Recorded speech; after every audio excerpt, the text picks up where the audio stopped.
Okay, new video has dropped here from Global. This video just came out 6 hours ago. Title is Over 25% of Albertans Support Separatism from Canada poll. I mean, I would personally think it's a little higher than that. We will see. I got some more thoughts on that as we move through the video, but let's take a look. It's just a 2-minute video from Global. It's been a growing sensation from cities to hamlets across Alberta. The idea that Alberta should leave Confederation. Around 3 in 10 Albertans and 3 in 10 Quebecers said that they would vote for separation if given the chance. Of the 2,000 Canadians surveyed between January 9th and 14th, a quarter of those were Albertans. And while the initial support seems high, it dropped significantly after learning about what it could cost. A decrease in the... So the thing I do like about that poll is that is quite recent. All the other data I've been going off when I cover the Alberta independence movement is quite old. Now, I expect this Alberta independence movement will gain momentum as more and more people see on social media, on their phones, or just on regular media, these long lines, plus just straight up word of mouth. I do think in many circles, it's probably not maybe socially acceptable yet to straight up say that you're thinking or straight up for Alberta independence. I think that's kind of how a lot of these social movements happen. At first, you don't really want to be an outcast socially. I think it's sort of similar potentially to the first version of Trump in the United States, where a lot of people didn't want to say they were supportive of Trump.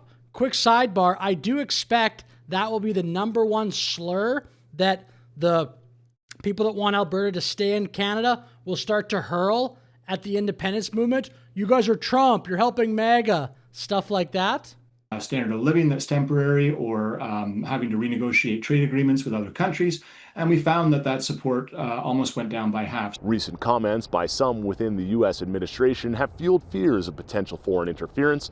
However, the polling shows those in favor of separation are seeking... I didn't even know that was coming in the video. What I just said came a second or two after I said it. However, the polling shows those in favor of separation are seeking independence, not servitude. They're really trying to send a message to Ottawa and their provincial governments and others that they want to be taken seriously and heard. Sentiments that Alberta Premier Danielle Smith echoed on her radio show on Saturday.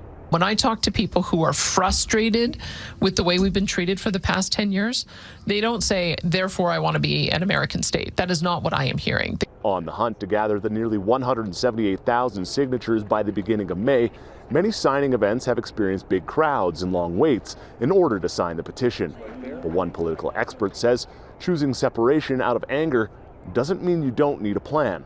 If you are going to divorce... We know that. Everybody knows that would watch this. You need a plan. No kidding.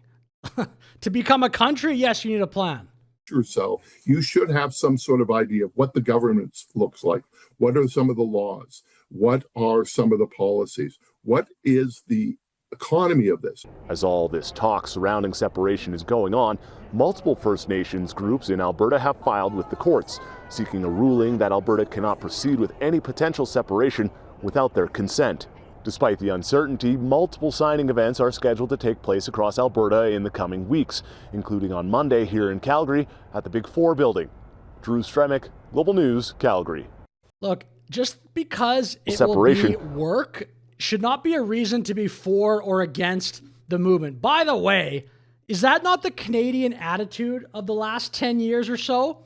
Oh, well, it's going to be a lot of work, so we shouldn't even consider it. When did that happen in Canada? When did we lose our entrepreneurial and hardworking spirit? Because if you watch the news, even if you watch the question period in Canada, all you hear are excuses. Why we can't do this, why this Indigenous group will be upset, why the environmentalists will be upset. Anyway, I'll finish the video now. Let me know, please, though, your thoughts in the comments. What do you think is the support at this moment, January 26th, for the independence movement? If you had to put a percentage on it, 25, 35, 55, what do you think? I'll leave it at that. And I also do expect momentum to continue to grow.